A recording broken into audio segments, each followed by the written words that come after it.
Deep in the heart of the Indian Ocean lies one of the most important ecosystems on Earth, yet virtually no one has ever heard of it. It lies hundreds of miles from the nearest port, making it one of the most remote regions on the planet. And for the thousands of fishers who journey there, it is a harrowing workplace where lives can be lost on distant waters far from land. This is the Saya de Malha Bank.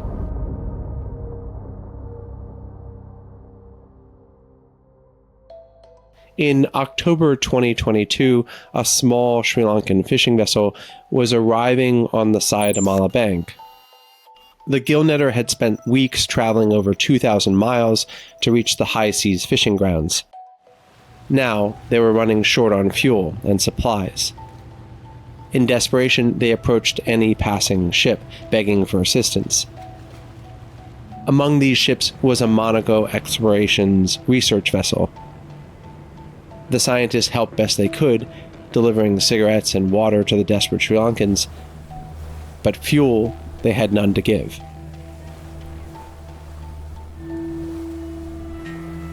Fishing is the most dangerous profession in the world, with over 100,000 workers dying on the job each year.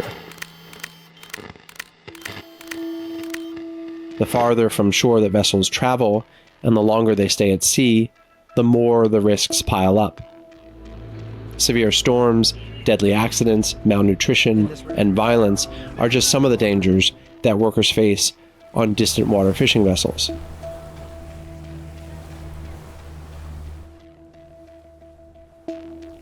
And on the high seas fishing grounds of the Saya de Malha, ships have been known to stay at sea for months at a time. In April 2023, a Thai fishing vessel, the Chokpon Sim 1, set out for the Saya de Malha Bank with a crew member named A. Kunsena. A was from Thailand, working on a contract promising around $288 per month. Like most distant water fishing vessels, the hours were long and punishing. On some Thai vessels, captains have been known to provide amphetamines to the crew to keep them working even longer. On July 22nd, Kunsena called home using Facebook. During the call, he told his mother and cousin that he had witnessed a fight on the ship, resulting in at least one death. โทรมาหาแม่บอกแม่มีคนตายมากับปลานะเขาอัดมากับปลาเขาเล่าไม่หมดค่ะแบบเล่าได้แป๊บๆแล้วเขาก็บอกว่ามีคนเดินมานะแค่นี้ก่อนเหมือนเขาแบบกลัวคนอื่นได้ยินนะคะ That phone call would be the last time his family heard from him, because 7 days later, Kunsena went missing. แล้วเขาก็บอกว่าให้เพื่อนช่วยค้นหาแต่ค้นหาไม่เจอเขาเลยไปย้อนดูกล้อง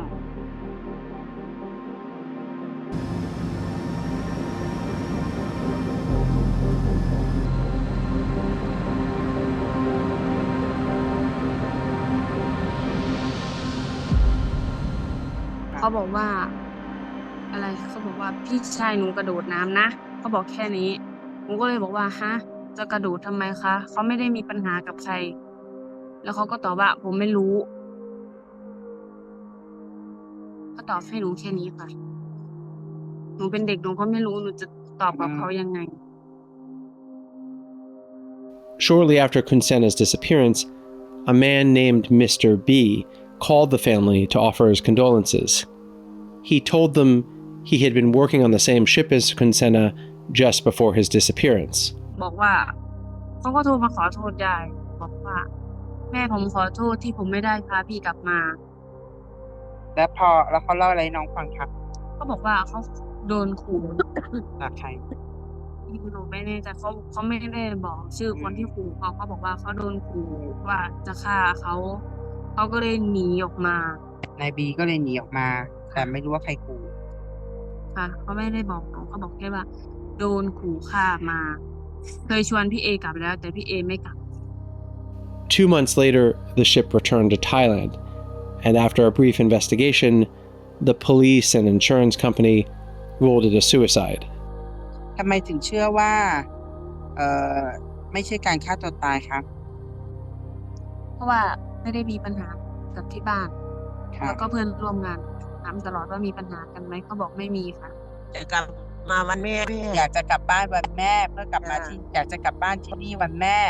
อยากมาไหว้แม่ แล้ว As is often the case with crimes at sea, where witnesses are few and frequently unreliable, it's difficult to know whether Kunsena died from foul play. But what is clear, whether he was forced to jump overboard after witnessing a crime or willingly took his own life,